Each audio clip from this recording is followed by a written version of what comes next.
삶에 최선을 다하는 삶을 사는 우리 모두가 되어도 도와주시기 원합니다. 영원히 살 것 같은 착각 속에서 우리가 헤맬 때가 얼마나 많이 있는지 모릅니다. 우리에게 마지막 날이 착각거리며 다가오고 있다는 사실을 잃어버리지 않고 겸허하게 주님 앞에 서는 날을 사모하는 주의 백성들이 되도록 도와주시옵소서. 이 시간에도 우리에게 말씀하시고자 하신 뜻을 알게 도와주시고 우리가 듣기를 원합니다. 들을 수 있는 귀를 열어 성령님 듣도록 도와주시옵소서. 연약한 정도 주의 도구로만 사용해 주실 걸 믿고 예수님의 이름으로 감사 기도드립니다. 예수님께서 사랑하는 우리 하영교회 성도 여러분을 향한 음성을 듣는 귀한 시간이 되시기를 주님의 이름으로 축복합니다. 많은 자람들이 임종을 앞에 두고요, 사람이 마지막 숨을 허덕이고 있을 때 부자의 자녀들은 아버지가 뭘 남긴다고 할 것인가, 누구에게 얼마 준다고 할 것인가에 관심을 가지고 모여드는 경우가 있습니다. 죽은 생명이 어떻게 되기보다는 내게 무엇이 돌아올 것인가에 관심을 갖는 경우도 참 많다고 합니다. 마지막 숨을 거두는 순간 마지막 보는 것이 누구냐면 가족입니다. 가족만이 마지막에 숨을 거두는 그 가족의 얼굴을 보기도 하고, 또 마지막 순간에 이 땅에 묻기 전에 마지막 순간에도 보는 것이 가장 가까운 사람들인 걸 알게 됩니다. 여러분 잘 아시는 것처럼 이 영적인 눈이 열려서 살아가는 우리들은 결혼을 해서 믿음이 있는 사람과 믿음이 없는 사람이 결혼해 살면 누가 손해일까요? 믿음이 있는 사람이 손해라는 사실 아십니까? 하나님께서 그분에게 줄 만한 충분한 믿음이 있는데 옆에 사람이 그 가정을 이끌어가는 대표자가 믿음이 없으면 그것을 주면 대표자가 그것을 통해서 자기 영광을 위하여 살기 때문에 하나님은 그것을 알기 때문에 안 주시는 거예요. 그래서요, 우리가 기억해야 할 것은 이 지혜로운 사람은 언제나 아내든 남편이든 믿음 있는 사람을 찾는 것이에요. 이것이요, 영적인 사람은 바로 영적인 눈이 열려 볼 줄 아는 것입니다. 눈이 어두운 사람은 좋은 직장만 있으면 되고, 돈만 있으면 되고, 얼굴만 예쁘면 되고, 얼굴만 잘생기면 되는 걸로 착각하는데, 영적인 사람은 하나님과 얼마나 교제가 이루어지는지가 훨씬 더 중요하다는 사실 아십니까? 그 좋은 직장에 요새는 30대 잘립니다. 그 좋은 자리에 잘못 방송 한번 타면 그 자리에서 물러납니다. 그렇게 친구밖에 모르는 그 친구 어느 날 가버리고 나면, 그가 마음이 바뀌어서 변질되고 나면 추해집니다. 세상의 그 모든 것은 우리가 의지하고 바라보고 믿을 만한 대상이 없는 것이에요. 그런데도 우리는 세상에다 마음을 두고 살 때가 얼마나 많이 있는지 몰라요. 친구 앞에서 자존심 내세워봐야 아무것도 아닙니다. 그런데 우리는 친구 앞에서 다른 사람 앞에 자존심 내세우려고 별짓을 다 하는 사람. 동창회 모이면 무슨 짓 많이 합니까? 내 남편이 어디 있다, 뭐 했다, 진급했다, 내 아내는 뭐 한다. 필요 없는 소리, 필요 없는 것들로만 가득 차 있는 것이, 잘났다는 말들만 하는 것이 동창회입니다. 어려운 사람, 어려운 동문 도와주자는 말 하는 동창회는 없더라고요. 제가 연말이 되면 제가 시찰장일 땐 저는 이렇게 말합니다. 넉넉한 교회는 어려운 교회 좀 도와줍시다. 우리 모두 한 가족이지 않습니까?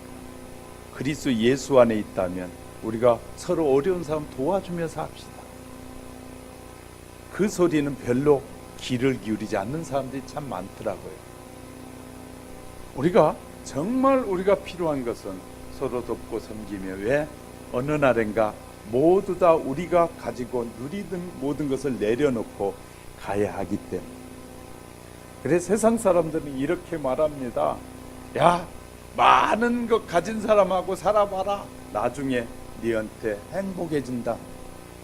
그것은 참 세상의 기준으로 보는 것이고 영적인 기준을 가지고 보는 그리스도인은 달라야 된다는 사실입니다. 하나님께서는 이제 마지막 때가 돼가니까 계시록을 통하여 우리에게 말씀하시는데, 특별히 이 7교회는 믿음의 교회들을 말합니다. 믿음의 성도들을 말합니다. 하나님께서 계시록을 기록하게 하시면서 마지막 때가 되면 성도들에게도 이런 일이 일어나게 될 것이고 타락한 자들은 돌아서야 된다는 사실을 말하고 있는 것이에요. 믿음에서 떨어지고 믿음에서 멀어진 사람은 반드시 돌아와야 된다는 사실을 강조하고 있어요. 오늘 본문에서 하나님께서 타락한 백성을 구원하시려고 놀라운 계획을 세워주시죠. 그래서 성경의 마지막 책인 요한계시록에서는 7교회를 대표적으로 이 계시해서 7교회를 선택해서 그 교회를 대표해서 이 말씀해 주고 계신다는 거예요. 밤모섬에서 순교한 사도 요한에게 예수님이 들려주셨던 말씀을 그가 써서 모두가 예수님의 말씀인 거예요. 예수님은 어떤 교회는 칭찬하셨고 어떤 교회는 책망도 하고 칭찬도 하십니다. 그러나 7교회 중에 특별히 라오디게아 교회는 칭찬은 한마디도 하지 않으시고 책망만 하는 교회가 라오디게아 교회입니다. 책망하는 말씀을 들어보면 라오디게아 교회 사자에게 편지하라. 아멘이요, 충성되고 참된 증인이시요 하나님의 창조의 근본이시니가 말씀하시는데, 내가 내 행위를 아노니 내가 차지도 아니하고 덥지도 아니하다. 내가 차든지 뜨겁든지 하기를 원한다. 내가 이같이 미지근하여 뜨겁지도 아니하고 차지도 아니하니 내 입에서 너를 토하여 버리겠다. 이것은요, 신자들에게 주시는 굉장한 마지막 통촉의 메시지이기도 합니다. 라오디게아 교회는 가장 악한 교회의 상징입니다. 악한 성도의 상징일 수 있어요. 칭찬할 것이 없는 교회고 칭찬할 것이 없는 성도란 말이죠. 성령이 없는 교회, 성령이 뭔지도 모르는 성도, 믿음도 없고 행함도 없고 구제도 없고 기도도 하지 않고 사랑도 없고 헌신도 없는 죽은 교회인 것처럼 보이는 교회. 그래서 책망만 있는 교회가 라오디게아 교회예요. 라오디게아라는 뜻을 보면 더 확실하게 알 수 있는데, 라오스란 앞에 두 말에 이 두 단어 라오스라는 말은 백성이요, 민중이요, 대중이라는 뜻입니다. 디게아라는 말은 의견, 생각이라는 말입니다. 그래서 라오디게아는 백성의 의견, 민중의 생각이란 말이에요. 라오디게아 교회를 섬기는 성도들은 자기의 생각, 자기의 마음, 자기의 뜻대로 사는 자들이다 말. 그런 뜻을 가지고 있어요. 다시 말해서 하나님의 뜻과는 전혀 상관없이 하나님의 의견, 하나님의 생각이 지배하는 그런 성도가 아니라, 그런 교회가 아니라 모두 다 사람들의 의견이 지배하는 교회, 사람들의 생각에 따라 움직여가는 교회. 라오디게아 교회가 무엇을 책망받았어요? 오늘 우리에게 책망하시는 소리가 이겁니다. 내가 하나님이 너의 행위를 안다. 얼마나 이런 말씀 우리는 저희들은 들으면 가슴이 울렁거립니다. 하나님이 나의 행위와 나의 생각을 다 아신다. 야, 그럴 때마다요, 영적으로 깨어있지 않으면 안 되겠구나. 정신이 바짝바짝 드는, 성경을 읽다가요, 하나님께서 마지막 통촉하시는 말씀을 하실 때가 있어요, 성도들에게. 그럴 때는 가슴이 서늘해질 때가 있어요. 주님은 우리를 다 보고 계시고 다 우리가 하는 것을 알고 계신다는, 다 속여도 주님은 속일 수 없다는 말이에요. 내가 차지도 아니하고 덥지도 아니하다. 내가 차든지 덥든지 하기 원한다. 성도이기도 하고 세상 사람이기도 한 사람, 영의 사람이기도 하고 육의 사람이기도 한 사람, 믿음이 있는 것 같기도 한데 믿음이 없는 것 같기도 하고, 이런 사람을 회색 분자라고 말합니다. 회색 분자. 검지도 희지도 않는 모습, 얼마나 위험한 모습인지 몰라요. 그래서 예수 안 믿는 사람들이 이런 말을 해요. 그리스도는 뜨겁지도 차지도 않는 사람들이 일컬어 속어 중에 하나가 그리스탄이라는 말. 교회에서는 크리스찬인데 예배 마치고 나가면 사탄의 사람이 된다. 또 하나 책망받은 것이 있는데, 내가 말하기를 나는 부유하여 부자라, 부유하여 부족한 것이 없다나, 자기 스스로 나는 여유가 있고 나는 이제 괜찮다라고 말하나, 하나님이 보실 때 너는 곤고하고 가련하고 가난하고 눈멀었고 벌거벗고 산다는 거 아느냐? 이런 말씀 들으면서 저는 우리 성도들을 돌아봐요. 나는 나를 먼저 돌아보고 그 다음에는 성도들을 돌아봐요. 어떤 분들이 이렇게 살까? 하나님 은혜를 베풀어 주세요. 하나님 정말 좋은 믿음의 삶을 살기 원합니다. 자기 자신을 부족함이 없다라고 하는, 그렇게 여기는 것이죠. 그러나 주님이 보시기에는 곤란하고 가련하고 가난하고 눈이 멀었고 벌거벗었는데도 창피한 것도 모르고 산다고 말이죠. 이것이 라오디게아 교회는 성도라고 말씀드렸어요. 제가 교회라고 말하면 여러분은 성도에게 말하는 것이구나 라고 듣는 귀가 열려야 돼요. 예수님이 교회와 지도자들에게 교회다워지길 원한다는 거예요. 목사도 교회다워져야 되고, 교인다워져야 되고, 성도다워져야 되고, 지도자다워져야 된다. 그래서 이 라오디게아 교회를 책망하시면서 세 가지 것을 사가지고 너희가 다시 회복되길 원하신다라는 음성으로 들려지고 있는 것이에요. 죽은 교회가 살아나서 그런 비결을 우리에게 가르쳐 주는 것이에요. 안 좋은 교회가 좋은 교회로 나아갈 수 있는 길을 우리에게 열어주시는 거예요. 책망받던 교회가 칭찬받는 교회로 달라지는 방법을 우리에게 보여주는데, 교회를 섬기는 개개인들이 세 가지를 사게 된다면 이 변화가 일어날 것이라고 말씀하시는 소리를 듣는데, 18절에 내가 너를 권하노니 마지막으로 권면하노니 내게서 불로 연단한 금을 사서 부유하게 하고, 두 번째 흰옷을 사서 입어 벌거벗은 수치를 보이지 않게 하고, 세 번째 안약을 사서 눈에 발라 보게 하라.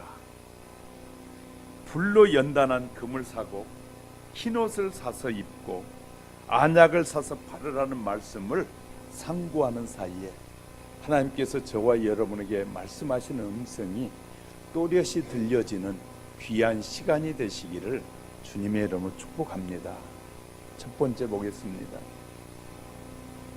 불로 연단한 금을 사서 풍성하게 하라는 것이거든요. 불로 연단하면 불순물이 빠지면서 순금이 됩니다. 성경에서 순금을 믿음을 상징할 때가 참 많이 있어요. 순금은 믿음이다. 성경에서 금이 믿음이라고 말은 하지 않지만 상징적으로 쓰고 있다 그 말이에요. 그래서 믿음을 비유할 때는 꼭 금과 함께 비교했는데, 욥기 23장 10절에 보니까 그러나 내가 가는 길을 그가 아시나니 그가 나를 단련하신 후에는 내가 순금같이 되어 나오리라 라고 이렇게 욥이 고백하고 있어요. 베드로 사도도 이 베드로전서 1장 7절에 너희 믿음의 확실함은 불로 연단하여도 없어질 금보다 더 귀하여 예수 그리스도께서 나타나실 때 칭찬과 영광과 존귀를 얻게 할 것이니라. 모든 믿음을 금과 비유해서 말씀하고 계심을 알 수 있어요. 금을 사라는 말씀은 믿음을 가지라는 말씀입니다. 타락한 교회가 제일 먼저 해야 할 것은 금을 사야 된다는 거예요. 바로 예수 그리스도를 믿어야 한다는 것입니다. 믿음을 가야 돼. 하나님이 나의 아버지가 되시고 예수님은 나의 구세주가 되시고 성령님은 나의 보혜사라는 사실을 믿으라고 말해요. 선지자 이사야를 통해서 하나님이 말씀하시는 음성은 이사야 55장 1절부터 3절에 보니까 오라 너희 모든 목마른 자들아 물로 나오라 돈 없는 자도 오라 너희는 와서 사 먹되 돈 없이 값 없이 와서 포도주와 젖을 사라 너희가 어찌하여 양식 아닌 것을 위하여 은을 달아주며 배부르지 못할 것을 위하여 수고하느냐 내게 듣고 들을지어다 그리하면 너희가 좋은 것을 먹을 것이며 너희 자녀 자신들이 기름진 것으로 즐거움을 얻으리라 너희는 귀를 기울이고 내게로 나와 들으라 그리하면 너희의 영혼이 살리라 내가 너희를 위하여 영원한 언약을 맺으리니 곧 다윗에게 허락한 확실한 은혜니라. 이사야는 포도주와 젖을 사라고 말하고 있어요. 요한은 금을 사라고 말하고 있어요. 사실은 같은 것입니다. 포도주와 젖을 사라고 하였는데 그것이 바로 믿음이다 그 말이에요. 믿음이다. 포도주는 그리스도의 피를 상징하고 있는 것 아니겠습니까? 구약의 이 제사에 소제를 드릴 때는 포도주를 부었습니다. 왜냐하면 소제에는 피가 없기 때문에. 소제는 곡식을 빻아서 그 기름칠을 하는데 거기에 동물의 제사를 드릴 때는 피가 있는데 피가 없으니까 이 소제를 빻아서 버무릴 때는 반드시 포도주를 붓게 되어 있어요. 피를 의미하는 포도주입니다. 이렇게 드리는 제사를 전제라고 성경은 우리에게 가르쳐주고 있어요. 제사에는 피가 빠지지 않는다는 말이에요. 반드시 피가 들어간다. 젖은 말씀이라고 히브리서 5장 12절 13절에 때가 오래되었으므로 너희가 마땅히 선생이 되어야 할 터인데 너희가 다시 하나님의 말씀을 초보에 대하여 누구에게 가르침을 받아야 할 처지니 세상에 이제는 10년 20년 신앙생활을 했으니까 다른 사람을 가르쳐야 되는데 20년이 돼도 아직도 초보가 돼서 남에게 얻어먹는 짓만 하고 있는 것을 지금 비유하고 있는 것이에요. 저와 여러분이 정상적으로 성장했으면 청년이 되고 이 결혼하고 자랐으면 남을 가르치는 자의 삶을 살아야 되는데 40, 50, 60이 돼도 늘 얻어먹는 것밖에 모르는 그런 신앙의 삶을 사는 사람이 얼마나 많이 있는지 몰라요. 수많은 사람들이 믿음의 삶을 살면서 다른 사람에게 성장했으면 그때부터는 베푸는 거예요. 내가 말씀으로 성장하지 못했으면 내가 가지고 있는 달란트를 가지고 다른 사람을 섬겨주는 것이 이것이 영적으로도 성장하는 것이고 육적으로도 성장하는 것이에요. 잘못 성장된 사람은 남에게 베풀고 다른 사람을 섬기는 걸 못해요. 그런 사회는 무너지고 길지 못한 삶입니다. 길게 가지 않아요. 우리가 섬김이 있을 때 어린 아이를 낳는 엄마는 아이가 울 때마다 깨어나서 피곤하고 힘들고 지치더라도 그 아이를 키워줬기 때문에 다음 세대가 있는 것이에요. 엄마들이 다 귀찮다고 다 포기해버리고 나면 다음 세대는 끝나버리는 거예요. 자기를 묻어줄 사람도 없게 되는 거예요. 이게 비참해지는 거거든요. 그렇기 때문에 밤을 새워가면서 이 수고하고 애를 썼더니 그가 성장해서 또 자녀를 낳고 또 자녀를 낳아갈 때 그 나라는 길어지는 나라가 되고 그 가정은 올바른 가정이 되어지는 거예요. 수고가 없이 예수를 믿는다고 하면서 내가 예수 믿는 수고 없이 사는 사람들, 이것은요 좋은 믿음의 사람이 아닐 수 있다고 말해요. 그래서 초보가 돼서 늘 가르침을 받아야 할 처지인데 단단한 음식도 못하고 젖이나 먹고 먹어야 할 처지가 되어 있다고 말해요. 이는 젖을 먹는 자마다 이런 의의 말씀을 경험하지, 생명의 말씀을 경험하지 못하면 늘 그렇게 된다는 거예요. 금은 다시 말하면 포도주와 젖을 살 때 돈 없이 값 없이 살아. 주님은 주님 앞에 나오는 모든 자에게 돈 가지고 오지 말라는 거예요. 돈으로 사는 것이 아니라는 거예요. 저와 여러분이 믿을 때 사게 된다는 거예요. 할렐루야. 하나님은 우리에게 참 고마우신 분이신데 우리가 믿을 때 구원을 주시고 믿을 때 우리의 필요한 모든 것을 다 주신다는 거예요. 그런데 믿음이 없어가지고 문제라는 사실을 우리가 아십니까? 돈을 들지 않는 두 가지를 사야 하는데 사려면 말씀에 길을 기울여. 자, 돈 들지 않고 살려면 어디에 길을 기울여? 말씀에다 기울여. 뭐가 안 된다고 막 짜증내고 불평하기 전에 하나님이 왜 안 되게 하시는지에 하나님 앞에 길을 기울여야 되는데 사람 앞에 자꾸 길을 기울여. 내가 이 일이 안 될 때는 왜 안 되는지를 하나님 앞에 자꾸 물으셔야 돼. 안 되면 밤을 새워서라도 물어야 돼. 그러면 해결의 길이 빨라져요. 하나님 앞에 묻지 않고 세상에 얄팍한 지식을 가진 사람한테 물어보니까 이랬으면 좋겠다, 저래봐라, 이래보고 저래보고 다 해보다 이제 지쳐가지고 하나님 얼마나 어리석은 삶을 사는지 몰라요. 우리는요, 문제가 생기면 영적인 삶은 가장 먼저 하나님 앞에 물어보면 돼요. 사람 앞에 물어볼 필요가 없어요. 내가 하나님의 자녀가 됐다는 믿음이 있다면 우린 가장 먼저 문제가 일어나면 하나님 앞에 물어봐야 돼요. 하나님, 왜 내 인생에 이런 문제가 일어나고 있는지 가르쳐 주세요. 내가 바르게 살기 원합니다. 바르게 가기 원합니다. 그러면 이 영적인 세계를 알기 시작하면 남을 판단하거나 남에게 의지하거나 할 필요가 전혀 없어져요.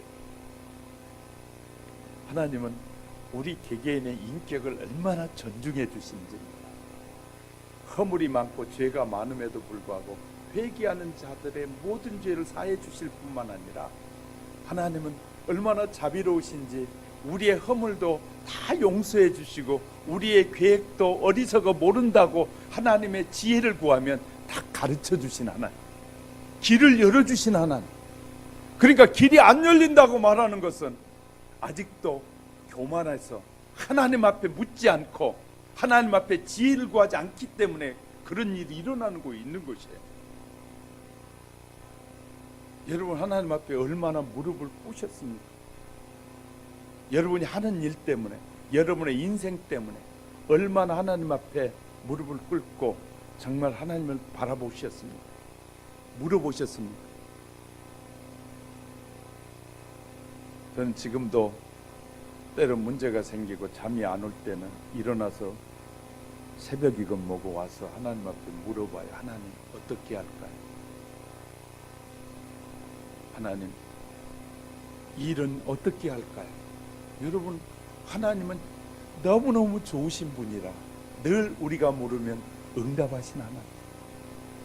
좋은 부모는 자녀에게 물어보는 걸 대답을 잘해주는데 못된 부모는 자녀가 물으면 야, 머리에 피도 안 마른 게 알라 그래, 내려가! 하고 그렇게 말하지만 좋은 부모는 그 수준에 맞게 설명해 주는 것이 좋은 부모. 이해가 되셨습니까? 내가 좋은 부모인지 아닌 부모인지는 어떻게 알 수 있다고요? 내 다른 사람을 대할 때, 나보다 아랫사람을 대할 때 모습에서 배우는 거예요. 알 수 있어요. 그래서요, 옆에서 선생님들이 가르치는 걸 딱 보면서 목사가 이제 교사들이 가르치잖아요. 어떤 선생님은 조금 설명하다 성질나면 막 말을 막 해. 아직도 선생님이 영적으로 성장하지 않았고, 어떤 선생님은 아이가 알아들을 때까지 또 설명하고 또 다른 방법으로 설명해 주려고 막 애를 써요. 그런 걸 보면 옆에서 하나님 지혜를 주셔서 저 선생님 저 아이에게 잘 가르쳐주게 해주세요 라는 기도가 됩니다. 우린 잘 아셔. 위에 사람한테 우리가 다 겸손한 척 할 수 있지만 우리는 아랫 사람을 대할 때는 그렇게 대할 때가 참 많아요. 그러니까 우리는 알게 되는 거예요. 옆에서 다 볼 수 있고 알게 되어지는 것이에요. 영적인 눈이 열리면 보이는 것입니다. 자, 이렇게 그런데 하나님은 우리에게 뭐라고요? 너희가 값 없이 돈 없이 살 수 있는, 우리가 세상에서 뭐 하려면 이 돈 안 주고는 안 돼요. 돈 안 주고는 안 돼. 근데 우리가 가장 귀한 걸 사는데 돈 없이 살 수 있도록 하나님이 우리에게 약속하고 계신다. 한번 더 좀 구체적으로 살펴볼까요? 사람들에게 가장 필요한 것이 공기인데 공기 값없이 주는 무료입니다. 하나님 무료. 우리나라 이 해군이 보유하고 있는 이 잠수함 15명이 탄 잠수함 함장이 하는 말이 하루에 15명이 잠수함 속에서 산소를 먹기 위해서 산소를 인위적으로 만드는데 얼마가 드냐? 600만 원이 듭니다. 하루에 600만 원. 15사람이 잠수함 안에 물속에 탁 내려가면 그 안에서 하여튼 물에서 뽑고 산소를 뽑고 해가지고 만들어서 그 잠수함이 물에서 떠오르지 않고 물속에서 15명이 하루 종일 생활하는데 15명이 600만 원의 돈이 들어야 그 안에서 살 수 있다는 것입니다. 만약 하나님께서 우리에게 산소를 사서 먹으라고 말씀하시면 우리 개인당 1200만 원씩 한 달에 내셔야 돼요. 하나님한테. 네 가족이면 얼마죠? 5천만 원. 집값 비싸다고 하는데 집값하고 될 일이 아니에요. 또 두 번째 필요한 것이 물인데, 실은 물은 우리가 수돗물을 먹을 때 국가에서 정제하고 정수하는 데 필요한 돈을 내고 먹고, 물값 진짜 물값은 내요 안 내요? 안 내고 살잖아요. 또 하나가 있어요. 모든 과일이든 모든 세상의 것들은 태양빛이 비춰지지 않으면 뭐하지 않아요? 열매를 맺지 못해요. 그런데 태양빛도 하나님께서 우리에게 돈 내라고 하지 않아요. 세상에서 가장 비싼 것은 값없이 하나님이 주시는 것이다. 은혜가 안 되는가 봐. 아멘 안 하는. 목사님 뭐 그런 소리 하십니까? 그런 것 같아요. 하나님이 정말 귀한 것은 공짜로 다 주고 계신다는 것. 지금 예수 전도단을 만든 커닝엄이 이런 얘기를 했어요. 산길을 가다가 보니까 막 사자가 쫓아오니까 어쩔 수 없이 다급하니까 그냥 큰 나무가 있으니까 그 나무 위로 막 이렇게 올라가 버렸어요. 중간쯤 올라가다 보니까 큰일이 났어요. 저 위에는 큰 구랭이 한 마리가 아래를 향해서 내려옵니다. 그럼 입을 쩍 벌린, 밑에선 사자가 방방 뛰고 있고 위에서는 큰 구랭이가 아래를 내려보니 사람이 올라오니까 입을 벌리고 내려오는데, 그때 사탄이란 놈이 와서 톱으로 그 나무를 자르고 있는 것이 쓱쓱 자르고 나무가 기울기 전에 넘어집니다. 진짜 좋은 믿음은 마지막 넘어지는 순간까지도 하나님께서 보호해 주실 것이 믿는 것이 진짜 믿음이다. 그분은 그렇게 쓰고 있습니다. 우린 자꾸만 문제 생기면 하나님을 믿는 신앙도 버려버리고 그냥 하나님을 우습게 여기고 하면서 하나님께 큰 복을 받으려고 하는 것은 매우 어리석은 짓일 수 있어요. 자꾸만 문제 생겨 내 마음대로 안 되면 교회 하나님 앞에 예배 드림 자체를 우습게 여기는 것은요, 전능자의 도움을 받을 기회를 놓치는 어리석은 일이거든요. 그럴 때일수록 더 하나님을 의지해야 돼요. 우리가 힘들고 어려울 때일수록 하나님을 더 의지하는 것이 하나님이 보실 때는 순금으로 우리를 다듬어 가시는 길이에요. 할렐루야. 그런데 그런 영적인 눈이 안 열리면 당장 이것만 보이지 하나님이 나를 순금의 사람으로 정말 하나님이 기뻐하는 사람으로 만들어가고 계시다는 그것이 안 보이니까 자꾸 불평하게 되고 원망인데, 그것이 불평과 원망이 누구에게 돌아가냐면 가장 내 주위에 가까이 있는 사람들에게 돌아가는 거예요. 그래서 심각한 문제들이 일어날 때가 얼마나 많습니까? 모든 사람이 구원을 받는데 가장 필요한 것은 예수를 믿는 믿음이에요. 가장 큰 믿음이에요. 오직 믿음으로만 구원을 받습니다. 그런데 천국 가는데 무료 티켓이 뭐냐면 믿음이라는 것이. 천국에 우리가 들어가는데 무료 티켓을 하나님이 주셨는데 믿음이에요.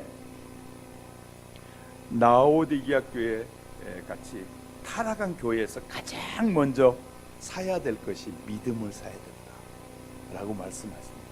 두 번째, 흰옷을 사서 벌거벗은 수치를 가리라. 교회가 교회다워지려면, 성도가 성도다워지려면 흰옷을 입어야 돼. 흰옷은 세마포 옷인데, 세마포 옷은 성결이라는 의미를 가지고 있어요. 성결이라는. 교회는 믿음이 있어야 되고, 그리고 성결해야 됩니다. 거룩해야 됩니다. 그래서 히브리서 12장 14절 모든 사람으로 더불어 화평함과 거룩함을 따르라. 이것이 없이는 아무도 주를 보지 못하리라. 베드로도 베드로전서 1장 15절 16절에 오직 너희를 부르신 거룩한 이처럼 너희도 모든 행실에 거룩한 자가 되라. 기록되었을 때 내가 거룩하니 너희도 거룩할지어다 하셨느니라. 흰옷을 사서 입어서 벌거벗은 추한 모습을 가리라는 것이에요. 흰옷을 통해서. 그래서 목사들이 강단에서 예식을 할 때 가운을 입잖아요. 가운을 입는 것은 나의 허물을 가리고 주의 영광을 위하여 드려지길 원하는 의미에서 이 가운을 입는 것이에요. 나의 개인적인 생각이 아니라 하나님의 뜻을 드러낸다는 의미로 가운을 입는 것이거든요. 재판장들도 요새 가운 입잖아요. 재판장들이 가운을 입는 것은 자기의 생각에 법의 원칙을 말하겠다라고 가운을 입는 것이에요. 성가대가 가운을 입는 것은 내가 내 목소리로 내 마음대로 찬양하는 것이 아니라 하나님을 기쁘시게 하는 찬양을 하겠다는 의미에서 가운을 입는 것이에요. 그런 의미를 가지고 있는 것이에요. 자, 흰옷을 입어서 이 벌거벗은 수치를 가리고 이 성결해야 하고 성결하지 못한 수치를 당하고 우리가 경건한 그리스도인의 삶을 살지 않으면 사람들로부터 수치를 당하는 거예요. 이번 주에 이단들이 우리 교회 교회에다가 기존교회 잘못됐다고 딱 붙이고 갔어요. 그랬더니 우리 집사님이 사진 찍고 뜯어냈어요. 깜짝 놀랬다고 문자가 왔어요.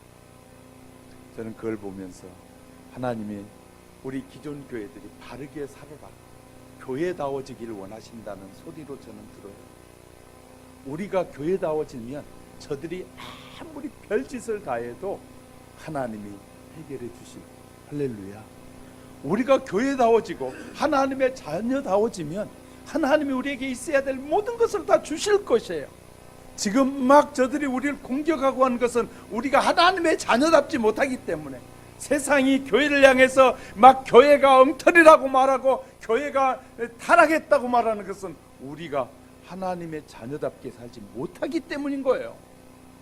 우리가 진짜 하나님의 자녀답게 살면 저들이 우리를 향해 따라오게 될 것이거든. 우리는 저들의 외침, 비난을 어떻게 듣느냐가 중요한 것이에요.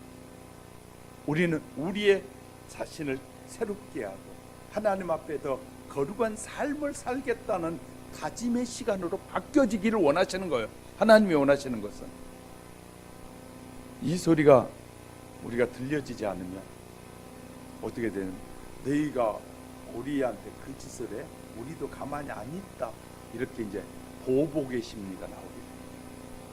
그런데 보복이 아니라 주님은 보복하는 자들을 위해서 저들의 죄를 용서해달라고 기도하신 주님처럼 우리가 말씀으로 돌아가야 되지 않겠습니까?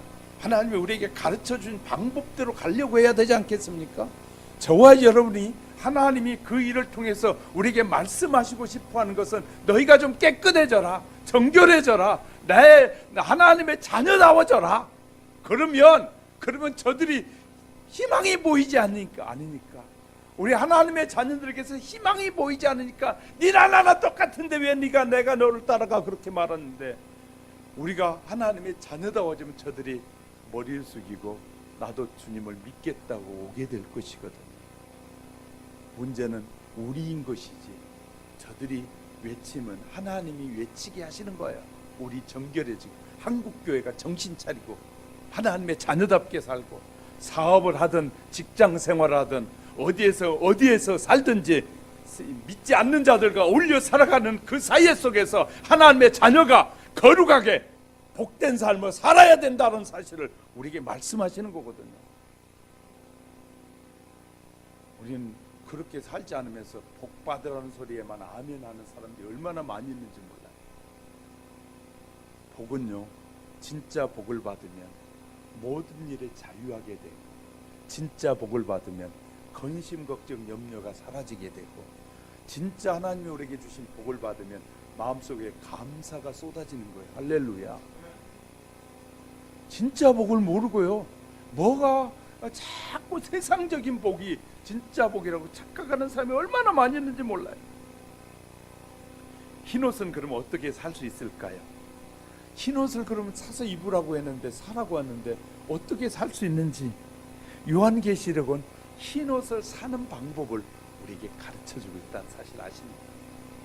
자, 요한복음 이 7장에 보면요, 계시록 7장 9절부터 14절 보면 이렇게 기록돼요. 이루에 내가 보니 각 나라와 족속과 백성과 방언에서 아무도 능히 셀 수 없는 큰 무리가 나와 흰옷을 입고 손에 종려 가지를 가지고 보좌 앞과 어린 양 앞에 서서 장로 중에 하나가 응답하여 나에게 이르되 이 흰옷을 입은 자는 누구며 또 어디서 왔습니까? 라고 물었더니 내가 말하기를 내 주여 당신이 아시나이다 하니 이 세례 요한이 주님이 아십니다 했더니 그가 나에게 이르되 이는 큰 환난에서 나온 자들이다. 자, 첫 번째 절 보세요. 믿음으로 환난을 잘 이겨낸 자들이 흰옷을 입는다. 두 번째, 어린 양의 피가 그 옷에 그 모든 것을 깨끗이 씻어줬다. 자, 순금이 되는데 이 환난을 통해서 우리를 순금으로 만드시고, 또 하나의 방법은 어린 양의 피가 우리의 모든 죄를 깨끗이 씻어서 흰옷을 입게 된다. 계시록은 이렇게 자세하게 우리에게 설명해 주고 있다. 말씀을 볼 때마다 이런 말씀을 대하면요, 목사인 저도 깜짝 야, 하나님은 말씀 속에다가 우리에게 하신 말씀들 다 이루어질 것들을 다 주고 있는데 눈이 안 보일 때는 아무리 보려고 해도 안 보이는 거예요. 그런데 하나님이 영의 눈을 열어 보여주면 이곳저곳에 하나님의 약속들이, 하나님의 방법들이, 이거 우리가 세상에서 승리할 수 있는 길들을 다 말씀 속에 집어넣어주고 계시는 거예요. 그러니 하나님 앞에 겸손하게 엎드려 주여 불쌍히 여기소서. 하나님, 지혜가 필요합니다. 말씀에 눈을 열어 보게 해주세요 하고 기도할 수밖에 없다고 말해요. 할렐루야. 어린 양의 피에 옷을 씻어 회개한 사람들, 더러움은 비누로 씻지만 죄는 오직 예수 피로만 깨끗해질 수 있다고 말해요. 죄의 대가를 지불하는 데 해야 하는데 피 흘림이 없이 죄 사함이 없다고 말해요. 그래서 우리는 찬송할 때마다 이렇게 하는, 나의 죄를 씻기는 예수의 피밖에 없네. 우리의 죄를 깨끗게 하는 것은 오직 예수의 피밖에 없다고 우리가 찬양하기 때문에 환난을 이기고 예수의 피로 씻은 사람이 흰옷을 입게 된다는 거예요. 안 좋은 교회는 믿음을 사야 되고 환난을 이기고 흰옷을 입어야 된다고 우리에게 말씀하시는 거예요. 흰옷을 입어라. 좀 오래된 얘기인데 기록된 책에 보니까 평안북도에 불신 부모에게서 태어난 한 처녀가 있었어요. 아버지는 딸이 교회 가는 것이 늘 못마땅하게 여기는 그런 가정이었어요. 예수쟁이는 재미없다고 하면서 싫어하는 부모 밑에서 예수님을 만나게 되고 예수님을 알고 믿으려고 하니까 보통 신앙생활하기 어렵지 않았던 거예요. 그런데 어느 날 토요일 날 아버지가 딸에게 강제적으로 야, 내일 교회 가지 말고 저곳에 가서 뭐 하라는 거야? 저곳에 가서 이 토요일 날은 가서 목화밭에서 목화밭 주일날 해야 되니까 일요일날 목화밭에 목화대 빼야 되니까 너는 그거 해라 하고 아버지가 그렇게 명령을 하는 거죠. 이 딸은 주일날이니까 내일 교회는 가야 되는데 어떻게 할지 몰라서 이렇게 하나님 앞에 기도했답니다. 하나님 아버지, 내일은 주일날인데 아버지의 말도 순종해야 하는데 어떻게 해야 합니까? 하나님 해결책을 주세요. 그러고 있는데 자기도 모르는 사이에 기도하는 사이에 스쳐가는데 이런 것이 스쳐갔어요.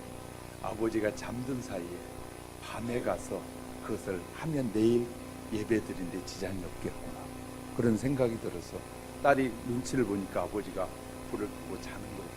그래서 딸은 밤새 가서 목화밭에 목화를 다 자기가 해야 될 분량을 다 뽑아놓고 한쪽에 다 쌓아놓고 난 다음에 새벽에 아침에 일어나서 밥을 먹고 성경책을 드니까 아버지가 야 이년아, 네가 오늘 목화밭에 목화 뽑으라고 했는데 뭐에 어디 가려고 그래? 그러니까 이 딸이 아빠 목화밭에 목화 다 뽑아놨어요.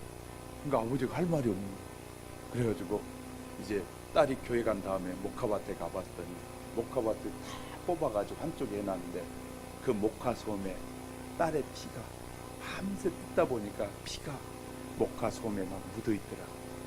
그걸 보는 순간에 아버지의 마음이 울컥하면서 야, 내가 이게 딸에게 너무 못할 일을 하는구나 라는 생각이 들더라고요. 그리고 있다가 한 달이 있는데 우리로 말하면 도지사가 딸에게 상을 준다고 표창장을 성실한 농민상을 준다고 연락이 왔더니 무슨 말이냐, 딸이 밤새 목화를 뽑고 있는 사이에 순찰하던 순경이 지나가면서 보니까 그 여자 그 밤에 밤새 목화를 뽑는 걸 보고 장한 농민상을 그 순경이 도지사에게 알려가지고 상이 내려. 그걸 보면서 아버지가 회개하고 예수 믿게 됐다라고 쓰고 있어요. 우리는요 진짜 하나님 앞에 지혜를 구하는, 하나님 우리에게 지혜를 주셔서 반드시 승리의 삶을 살도록 도우시는 하나님이라는 걸 기억하시기 바랍니다. 타락한 교회 지도자와 타락한 성도들은 금을 사야 되고 흰옷을 사서 지혜를 배우는 귀중한 저와 여러분이 되시기를 주의 이름으로 축복합니다. 세 번째는 안약을 사서 눈에 바르고 자신을 보라는 것입니다. 나후기야 교대처럼 믿음이 흔들리는 교회는 확고한 믿음을 사야 됩니다. 그리고 거룩함을 사야 됩니다. 그리고 하나 더 살 것은 안약을 사서 눈에 발라서 이 믿음으로 살지 않으면 보이지 않는 세상, 우리는 눈으로 보이는 것만이 다 세상이라고 생각하는데 저와 여러분에게 눈에 보이지 않는 세상도 있다는 거 기억하셔야 돼요. 보이는 세상 외에 다른 것이 안 보인다고. 그래서 옛날에는 미국에 갔다 왔다면 무슨 소리야, 거기 어떻게 미국이 있냐고 그랬잖아요. 그런 때가 있었거든요. 그런데 보이지 않는데도 불구하고 있더라고요. 그런 것처럼 우리는 보이는 것만을 다 믿는다면 이거 심각한 문제거든요. 보이지 않는 세계도 우리에게 존재한다는 사실을 아셔야 된다 그 말이죠. 그래서 안약을 살라 보게 하라. 눈을 떴다고 다 보는 것이 아니다. 눈을 감았다고 다 못 보는 것도 아니다. 눈을 감아도요 새로운 세계를 하나님이 보여주세요. 저에게는 하나님이 믿음으로 저를 단련시키려고 그걸 많이 보여주셨어요. 보통 2시간 넘어서 2시간 넘어가면서부터 영적인 세계가 저한테는 열릴 때가 많았어요. 영적인 세계가 하나님 앞에 무릎 꿇고 2시간이 넘어가면서부터 열려지기 시작하면요, 그 다음부터는 시간이 가도 시간 가는 줄 몰라요. 그 다음부터. 그래서요 하나님의 영적인 세계를 새로운 세계가 앞에 펼쳐지는데 우리가 보는 이 세계와는 비교할 수 없는 세계가 열려지는 걸 봤어요. 그래서 제가 어떤 환란이 있고 어려워도 목회를 포기하지 않는 이유가 거기에 있는 거예요. 하나님이 보여주신 것이 있었기 때문에. 그래서요, 저에게 보여주고 여러분에게 말씀하게 하신 저에게도 복이 있지만 여러분에게도 하나님의 축복이 있다는 사실을 저는 믿습니다. 저에게 이렇게 보여주는 것이 참 많이 있어요. 이사야 선지자는 말합니다. 이사야 42장 18절에서부터 20절에 너희는 못 들은 자들아 들으라. 너희 맹인들아 밝히 보라. 맹인이 누구냐? 내 종이 아니냐?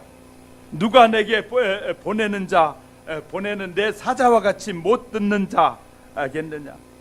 누가 내게 충성된 자같이 맹인이겠느냐? 누가 여호와의 종같이 맹인이겠느냐? 내가 많은 것을 볼지라도 유의하지 아니하며 귀가 열려 있을지라도 듣지 아니하는도다. 들렸다고 다 듣고 눈이 뜨여 있다고 다 보는 것 아니거든요. 못 듣는 자들아 들으라는 거야. 못 듣는 자는 어떻게 자가 어떻게 듣습니까? 맹인들이 밝히 보란 말인데 맹인은 어떻게 봅니까? 모두 영적인 말씀인 거예요. 이거. 영적으로 보라는 것이거든요. 귀가 있어도 듣지 못하고 눈이 있어도 보지 못하는 이들이 얼마나 많습니까? 눈이 열리고 귀가 열려야 됩니다. 라오디가 교회 사람들이 모여 있어도 눈에 보이지 않으니까 그래서 안약을 사서 바르라는 거야. 그래서요, 라오디게 교회는 아주 잘 지어진 교회고 부자 교회입니다. 그러다 보니까 모여가지고 늘 이제 자기들 사업 얘기만 하고 예수님이 필요 없는 거예요. 왜? 그래서 교회에서 예수님이 쫓겨나게 돼요.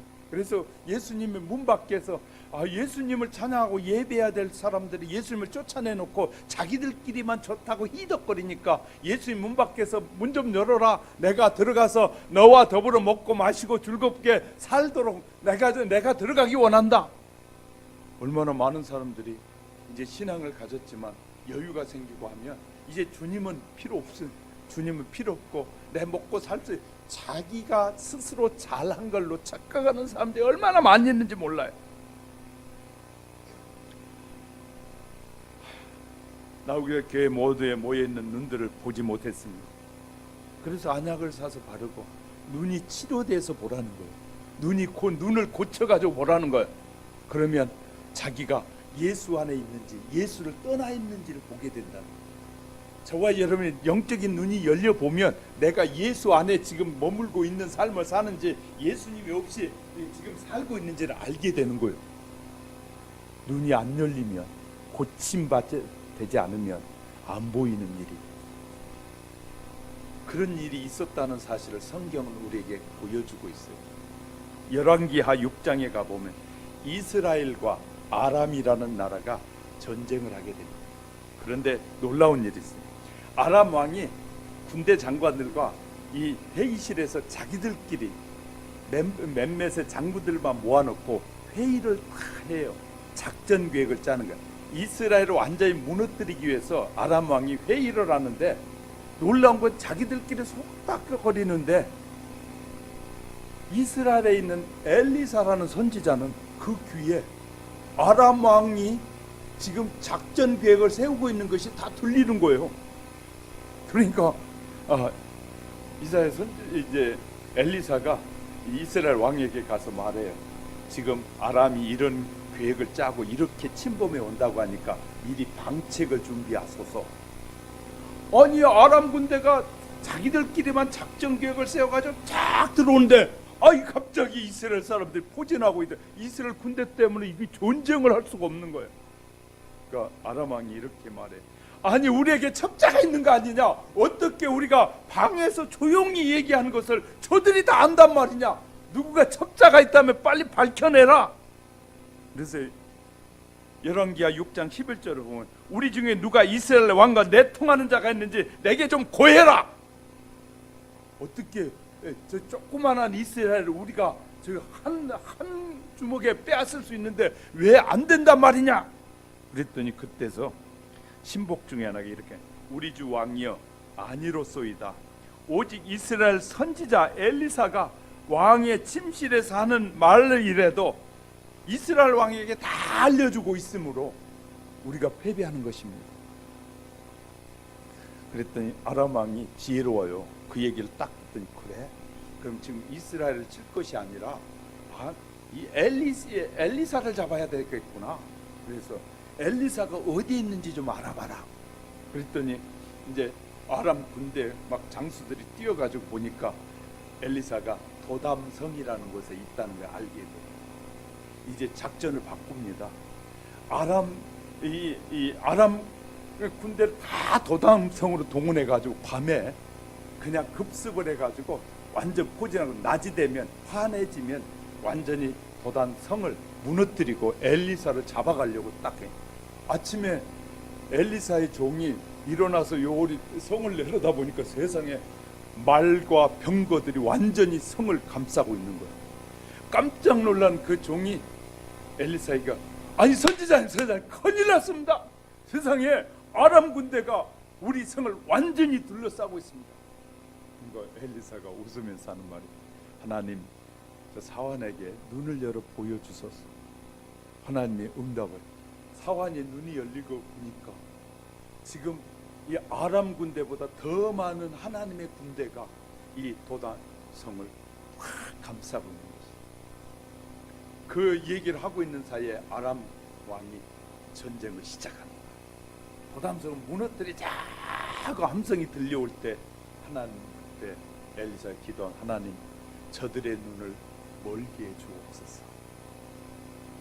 그들이 눈이 멀어지니까 전쟁을 할 수가 있어요. 눈먼 사람과 눈뜬 사람과 싸우면 누가 이길까요? 너무 쉬운 질문했더니 전부 다 눈이 멀어서 보질 못하는 이스라엘 적은 군대는 다 몇 명이 안 된 군대가 아람 군대를 다 물리칠 수 있게 돼요. 사랑하는 성도 여러분, 하나님께서 우리에게 영적인 눈을 열어서 보기 시작하면 모든 염려, 근심, 걱정이 다 사라져요. 할렐루야. 우린 잘 아셔야 돼요. 또 이런 얘기도 있어요.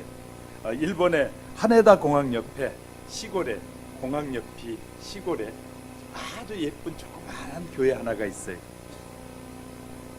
그래서 사람들이 보면서 참 시골인데도 예쁜 교회가 있구나. 그런데 일본이 올림픽을 할 때였습니다. 올림픽을 할 때 이 도로를 확장하고 하다 보니까 교회가 그 도로 사이에 들어가니까 결국 정부에서 그 도로를 허물고 딴 데 지으세요 하고 많이 보상을 해줬어요. 보상을 해줬더니 교회가 이제 우리로 말하면 교회 운영위원회가 모여가지고 정부에서 많이 보상을 해주니까 큰 땅을 사가지고 거기서 교회를 크게 지었으면 좋겠습니다. 이왕 교회가 허물어진 것이니까.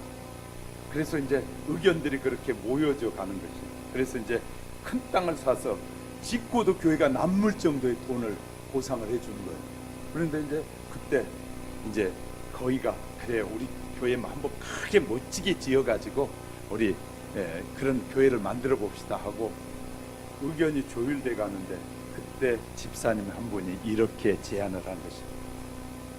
지금 우리 지역은 시골 아닙니까? 교회를 크게 진다고 해도 올 사람이 없는데 뭐하러 교회를 크게 멋지게 진단 말입니까? 그것은 옳지 않는 방법 같습니다.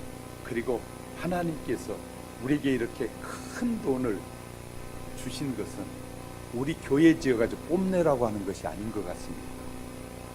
이 돈은 하나님이 주신 것이니까 하나님께 돌려드립시다. 그리고요 하면서 제안은 고아원이나 양로원이나 어려운 사람들에게 이 교회에 보상 나온 돈은 다 그들에게 줍시다.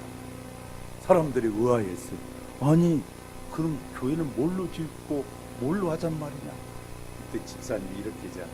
하나님의 저는 우리가 돈을 내서 우리가 건축 헌금을 내서 다시 아담하게 멋진 교회를 지읍시다. 한참 듣고 있던 교회 운영위원들이 다 듣다가 그래 집사님 말씀대로 합시다. 그렇겠다. 그래가지고 그 교회에 나온 많은 보상은 전부 다 이웃들에게 돌려주고, 그때부터 다시 헌금을 해서 지은 교회가 그 아담한 교회가 되고, 일본 사람들의 역사 속에, 교회 역사 속에 그 많은 돈을 투자하고 자기들이 스스로 돈을 내서 하나님의 전을 지은 교회로 역사 속에 기록된 것입니다. 얼마나 주위 사람의 본이 됩니까?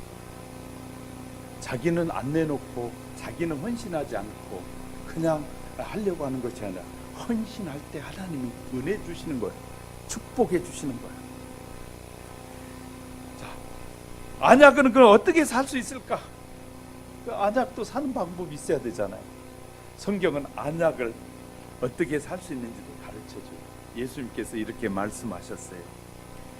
마태복음 5장 8절, 마음이 청결한 자는 복이 있나니 그들이 하나님을 볼 것이요. 뜨겁고 차갑고 손가락으로 만져봄, 차가운지 뜨거운지 손가락으로 만져봅니다. 맵고 짜고 달고 시고는 해로 맛을 봅니다.